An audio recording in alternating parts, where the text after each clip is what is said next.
Fala galera, boa noite a todos. Já já mais uma livezinha aí começando. Hoje com o piloto Vitor Gens. Então daqui a pouquinho entra aí. Vamos ver quem vem. Vamos chamar a galera aqui.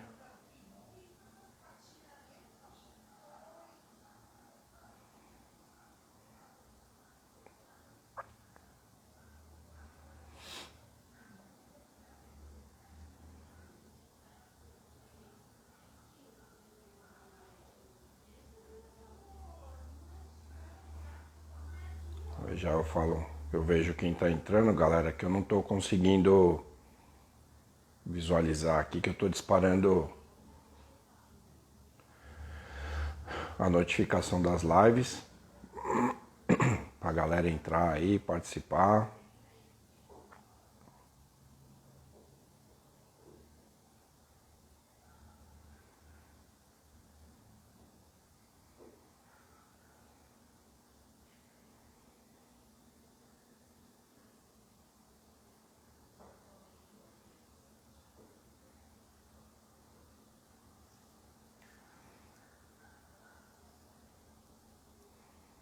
Então vamos ver aqui.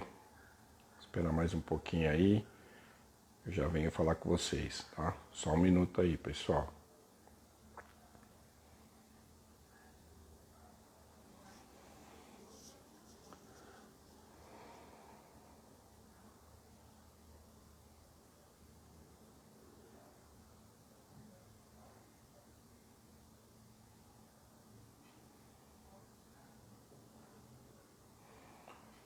Vamos ver aí quem já entrou.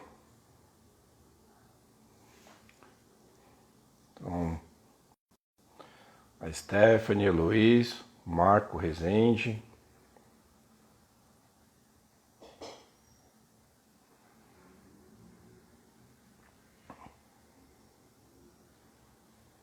Pera aí, galera.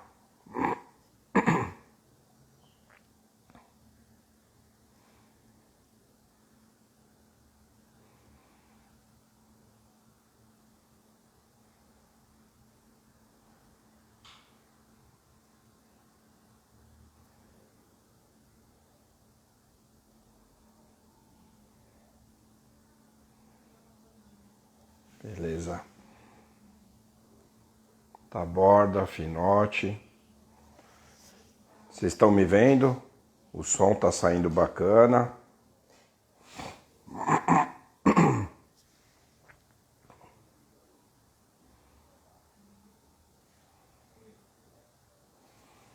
Mariana Serafim.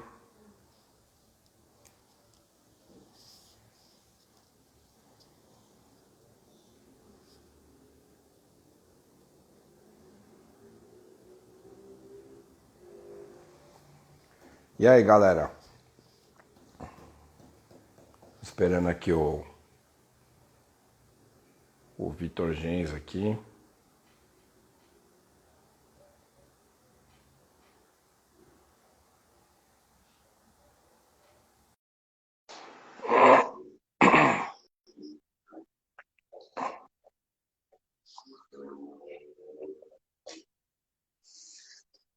E a imagem tá boa aí para vocês, o som.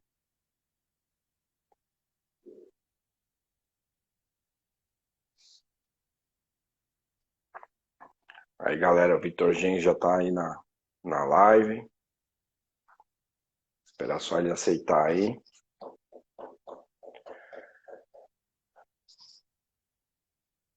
Vamos disparando aí, galera. Vamos chamar o pessoal aí para fazer parte. Isso é uma live bem bacana aí. Paula Dublê, piloto Gerson Júnior. Vamos ver aqui.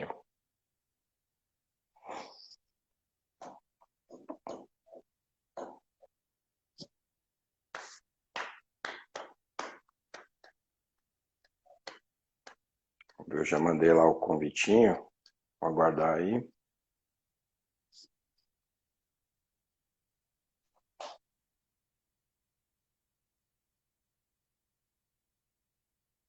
Japa voador.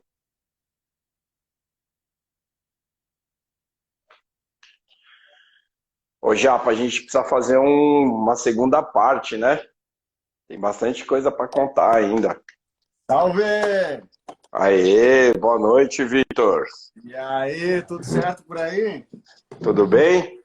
Tudo na boa, deixa eu me ajeitar aqui. Tudo certo. E contigo aí, tudo bem?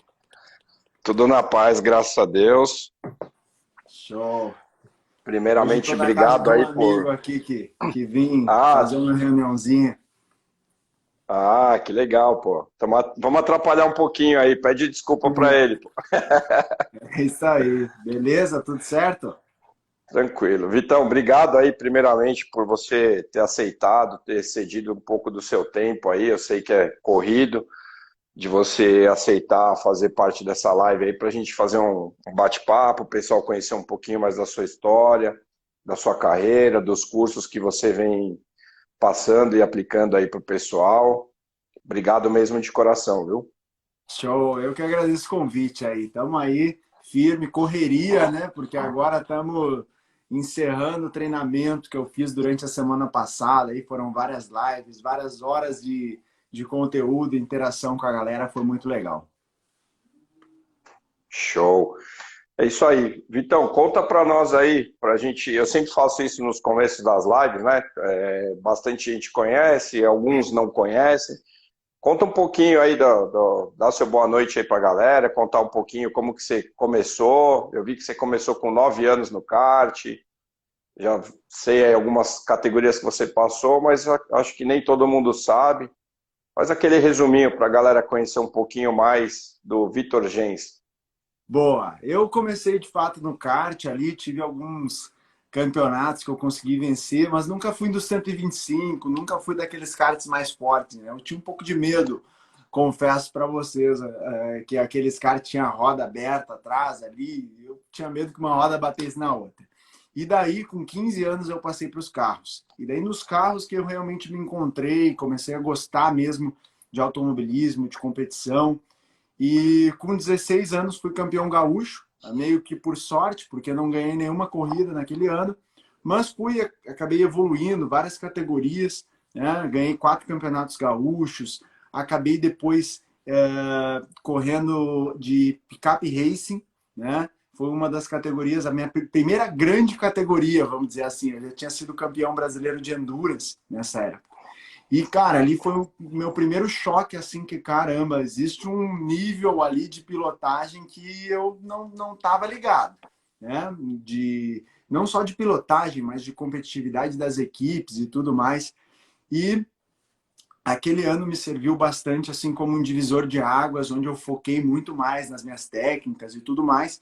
Depois passei pela Mini Challenge, onde eu fui campeão, e em 2013 cheguei na Stock Car. E daí na Stock Car eu fiquei por 6 anos na categoria. Me tornei o primeiro piloto gaúcho a vencer uma corrida na Stock. E foi um momento bem especial, né? Por mais que eu já tivesse vários campeonatos ali no currículo, foi muito difícil eu conseguir bater de frente com os caras ali que estavam na Stock, enfim. E encontrei uma barreira muito maior do que eu imaginava. Mas foi isso. E daí nos últimos anos, mais ou menos nos últimos 5 anos, eu venho me dedicando a ajudar outros pilotos, né? Eu comecei a ver que eu tenho uma facilidade, enfim, em passar informação e comecei a descobrir qual que era a dica que funcionava, qual que não funcionava, até estar aqui hoje, enfim, até mesmo com esse treinamento online e tudo mais. Até mandar um abraço pro Gerson ali, ó, que mandou. Comecei a formação do Vitor hoje. É igual, o que ele mandou? É igual a Elma Chips, quase impossível de parar. Que Recomendo para todo bacana. mundo na live aí. Boa, Gerson. É um prazer ter tu ali com a gente. E é isso aí. É só o começo ali e o bicho vai pegar. É isso aí. E hoje você tem alguma. Você tem em mente alguma coisa de voltar para estoque ou alguma categoria? Ou, como você mesmo falou, você tem essa facilidade de ser um multiplicador desse conteúdo. Você se achou e, não, aqui eu achei meu mundo, vou ficar aqui de boa. Assim, eu tenho muito claro o meu objetivo dentro do automobilismo, né? A primeira coisa que eu consegui fazer é viver de automobilismo, né? Tu sabe que não é fácil, né, num Não. esporte tão caro como esse, viver de corrida. E eu consegui fazer isso muito por causa do meu trabalho de coach, de acompanhar os pilotos num final de semana, passar dicas, enfim, e tudo isso. E ano passado eu consegui estar na pista pilotando também, né, no Campeonato Brasileiro de Endurance. Só que o que aconteceu agora é que eu estou muito focado nessa parte online. Vou fazer um trabalho de coach junto à equipe R. Mateis, que os pilotos vão ser o Felipe Márcio, o Júlio Campos, e para mim isso é uma coisa que eu vou me dedicar muito, né? Não é todo mundo que tem essa oportunidade de trabalhar com nomes tão grandes. E daí, o meu objetivo é, com tudo isso, o online funcionando também durante esse ano, mais para o final, eu começar a trabalhar focado em conseguir algum patrocínio para voltar aí para as pistas com um pouco mais de tranquilidade. Mas, ano passado, com tudo isso que estava acontecendo e esse trabalho online também rolando, foi praticamente impossível eu ter tempo para ir atrás de patrocinadores, né? Então, vai ser um ano realmente de foco em todos esses dois trabalhos aí que eu pretendo fazer, mas na Mercedes também eu tenho dois pilotos que eu vou trabalhar com eles em algumas corridas. Eu já deixei claro que não vai dar para ser em todas por causa desses compromissos do treinamento online, né? Legal. Na Stock você está só com o Felipe Massa, né? Ou também vai Eu atender o vou. Júlio Campos? Isso, eu vou trabalhar dentro da equipe R. Mateis, né? Então, os pilotos vão ser o Massa e o Júlio Campos. Claro que o foco principal é no Massa, porque está chegando agora na categoria, né? Então, a Para minha se ideia adaptar é, a tudo. claro, é uma categoria muito difícil, né? A gente já viu grandes pilotos chegando na categoria e tendo um período ali de aprendizado que, com certeza, por eu ter alguma boa experiência na categoria, eu consigo ajudar de alguma maneira. O que você falou faz todo sentido, porque eu lembro bem que no primeiro ano do Rubinho ele sentiu a adaptação, teve muita dificuldade para se adaptar, reclamava dos toques e tudo mais, enfim. É uma categoria diferente para quem está acostumado, por exemplo, com um monoposto como ele, né?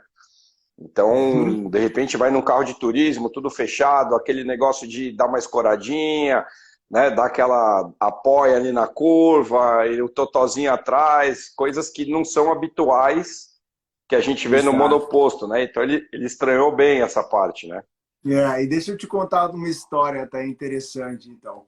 Quando eu cheguei na categoria, um dos meus primeiros finais de semana de corrida lá, 2013, foi uma corrida que eu classifiquei em 29º. E daí tem até uma entrevista e tal que apareceu na televisão que o Vitor ficou em 29º na frente de grandes nomes, como o Rubens Barrichello, que o Rubinho tinha tido um problema naquela classificação. E, meu, o cara que está chegando na categoria se abraça em qualquer coisa, né? Então, fiquei em 29º Sim, na frente do Rubens Barrichello. Que adianta o 29º? O cara teve um problema, sei lá o que aconteceu com ele também estava com dificuldade, né? Mas, cara, realmente é difícil de chegar. E meus amigos ligavam e perguntavam, meu, o que houve aí? O que deu no carro? E o que deu é que é muito mais difícil do que a gente tinha imaginado essa parada aqui, né? Porque eu cheguei achando que ia ir super bem. Mas foram anos muito importantes na minha carreira e que me ajudaram muito a entender algumas coisas que eu, por mais que já tinha vários campeonatos ali na bagagem, eu não tinha noção ainda.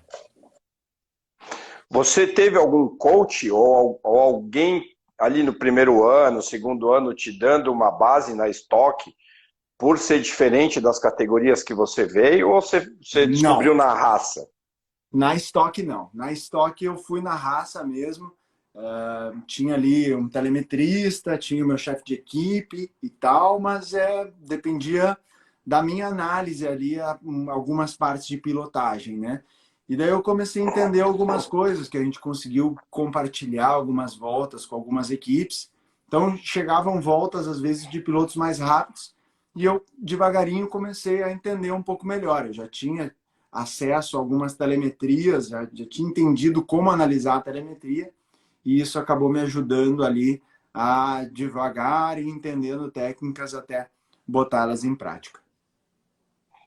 Bacana. E aí você já tinha esse trabalho de telemetria nas categorias anteriores ou ficou mais evidente, mais no seu dia a dia na estoque mesmo, por ser até mais competitiva?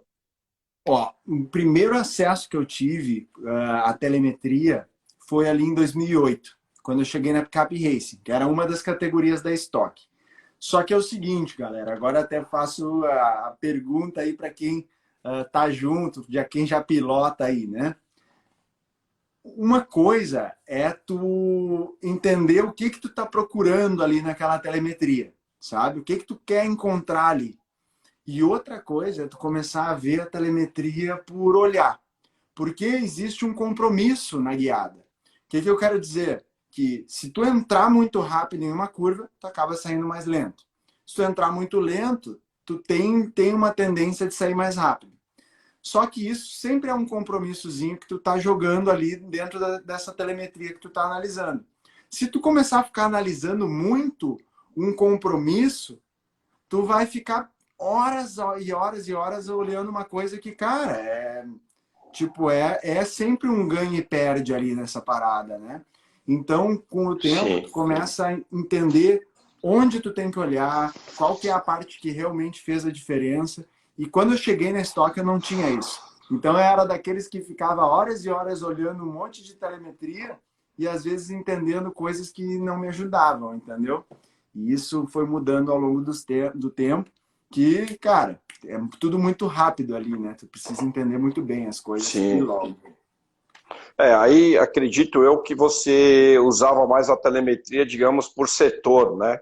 O setor que você precisaria aplicar um pouco mais a melhora, você dedicava um pouco mais, e o outro você, não que você não olhasse, mas, claro, você ia olhar mais onde você realmente precisava procurar o tempo e melhorar a sua guiada, ou até algum acerto do carro, né? E aí é isso que você está falando, você acaba aprendendo a dar mais atenção, gastar mais energia, como a gente vê hoje na estoque, em divisão por trecho, em determinados trechos, do que você pegar uma volta completa e analisar ela pedaço por pedaço, né? Indo além até, aproveitar que a gente já falou disso, na telemetria, o que eu sempre analiso? Do fim de uma reta até o fim da próxima reta.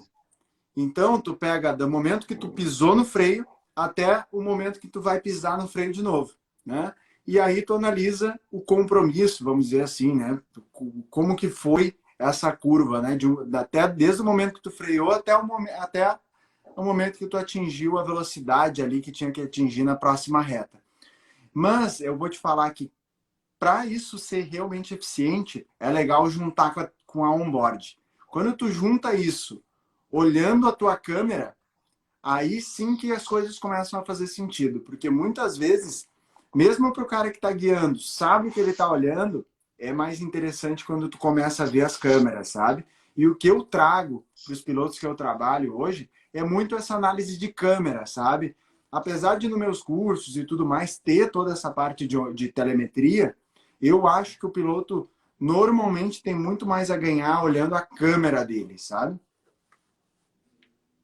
Para Esse que é ver o justamente onde ele passou, onde está passando exato. errado, onde pode Onde, onde que ele diminuir o freou, traçado. exato. Onde que freou, onde que dobrou o volante na volta boa, qual foi a referência que tu usou, pega referências na câmera. Ah, beleza, agora nessa volta que não foi tão boa, que às vezes para o piloto, ele, pô, eu fiz bem essa curva, sabe? Por que que uma foi mais rápida que a outra? Quando tu começa a analisar essas micro diferenças que tiveram ali, aí a coisa começa a fazer bastante sentido e as câmeras on-boards ajudam demais. Que aí você vai tirando aquele 1 décimo daqui, 2 décimos dali, que na somatória final da sua volta faz com que você chegue mais perto do seu objetivo, né? Perfeito, exatamente. Isso aí. Deixa eu ver se tem alguma pergunta aqui. Deixa eu mandar um saludo. Saludo, Dario, para todo o povo argentino. O Dário é um jornalista argentino, eu fiz uma entrevista com ele semana passada. Ele, por 18 anos ininterruptos, diariamente, ele faz entrevistas e divulga o automobilismo argentino como um todo. E agora não só o automobilismo argentino, agora ele expandiu. Então é muito legal o trabalho que ele faz isso no kart, no automobilismo, no TC2000 e tudo mais. Então isso é bem legal, que ele faz. E 18 anos diariamente, é de tirar o chapéu. Legal, pô, de tirar o chapéu mesmo. Pessoal, quem quiser tirar alguma dúvida, alguma pergunta aí, manda a perguntinha, manda aí no inbox. Enquanto isso, Deixa eu te fazer uma pergunta. Vamos lá. Claro. Como que foi para ti? Quando foi esse começo aí de pilotar? Como é que foi essa parada para ti? Então, eu sempre morei muito próximo ao Autódromo de Interlagos, né? Sempre. Eu sempre morei a 3 quilômetros do autódromo. E sempre eu fui assistir 1000 milhas, começo de arrancada, Campeonato Paulista, Turismo N, desde as categorias que algumas pessoas nem sabem que já existiram, né? Então eu sempre fui apaixonado, mas eu sempre tive aquele paradigma de automobilismo é caro, nunca vou conseguir fazer parte. E aí a vida acabou levando eu para o sentido de, vou estudar, vou me formar, vou fazer as coisas e amanhã ou depois, se der, eu faço, vou procurar saber para fazer como um hobby, né? E aí eu com quase 30 anos, eu entrei no automobilismo. Aí eu comecei nas provas de arrancada, fiz uns 7 anos de prova de arrancada, aí parei, e aí eu tive a oportunidade de comprar um Ômega Stock, com a configuração do brasileiro. Já não utilizavam mais os Ômegas, já eram as gaiolas. E eu falei, quer saber, eu vou comprar. Peguei, comprei e falei, vou para a pista. E aí eu vi que dava para ir. Que não é não que seja fácil, gente, pelo amor de Deus, não é isso. É como o Vitor falou, né? É difícil você ir atrás de patrocinador, é difícil você... É um esporte caro, né? Mas eu vi que também não era uma coisa de outro mundo, pelo menos porque eu queria fazer. Eu já não tinha mais pretensão de viver do automobilismo. E aí eu entrei e comecei a ir, e aí não saí mais. Então, desde que eu entrei na arrancada, eu fiz circuito. Hoje eu estou no kart, eu tenho um projeto em andamento para concluir um Ômega que eu quero fazer só para prova de longa duração, só para as provas de endurance. Então, enquanto não finaliza, eu estou andando de kart com o pessoal aí, afiando o reflexo, me divertindo. É isso. Então, o meu primeiro carro foi um Maverick V8. Então, assim, meu pai sempre gostou, meu pai é engenheiro mecânico automobilístico por formação. Então, aí vem aquelas coisas. Eu comecei a dirigir com 11 anos para 12, quase 12, um pouquinho antes de completar 12 anos. Então, aí você nasce no meio ali, tá ali no meio, tenho muitos amigos no meio, e aí é uma paixão mesmo. Só que eu tinha esse paradigma que hoje, sempre que eu posso, eu levo para as pessoas, que é o quê? É difícil? Eu não vou falar para você que é fácil, né? A gente tem aí milhões de pessoas falando o quanto é difícil, igual eu fiz live com o Djalma Fogaça, com o Fabinho Fogaça, Maurício Sala, enfim... E todos falam, é a mesma coisa que falou agora. Pô, é difícil, não é fácil ir atrás de patrocínio, você tentar fazer uma ação para ter alguma coisa, para dar um retorno. Não é fácil. Mas o que eu procuro passar hoje para o pessoal não é impossível.